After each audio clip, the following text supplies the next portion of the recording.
RSS এর সঞ্জীবনী সুধায় উজ্জীবিত লালকৃষ্ণ আদবানি। লৌহ পুরুষের গলায় সেই পুরনো দৃঢ়তা। কিছুদিন আগেও মোদি উত্থানে কার্যত কোণঠাসা আদবানি সাফ করে দিলেন 2014 লোকসভা নির্বাচনে তিনি লড়ছেন। একটি ইংরেজি দৈনিক সংবাদপত্রকে দেয়া সাক্ষাৎকারে আদবানি বলেছেন, আমি রাজনীতি থেকে সন্ন্যাস নেব না, আমি গুজরাটের গান্ধীনগর থেকেই ভোটে লড়ব, কেউ আমাকে নির্বাচন লড়তে বারণ করেনি। মোদি বিজেপির প্রধানমন্ত্রী পদপ্রার্থী হওয়ার পর থেকে রাজনৈতিক মহলে জল্পনা শুরু হয়, তাহলে কি বিজেপিতে আদবানি এখনো অতীত? খোদ আদবানিকেও সাম্প্রতিককালে আর আগের মতো সক্রিয় দেখা যায়নি, কিন্তু মঙ্গলবার আরএসএস প্রধান মোহন ভাগবতের একটি মন্তব্যই গোটা ছবিটা বদলে দেয়। आडवाणी जी राजनीति में है, वही रहना और पुण्यवान रहना ताकि गांव को पाप न खाले। বিজেপি আদবানিকে অভিভাবক বলছে, আর এই ইস্যুতে কংগ্রেস তাদের খোঁচা দিচ্ছে।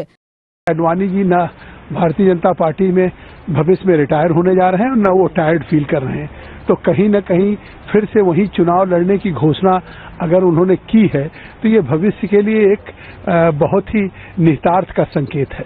मैं समझता हूं कि उनका चुनाव लड़ना ही अपने आप में एक संकेत है। আদবানি বর্তমানে গুজরাটের গান্ধীনগরেরই সাংসদ।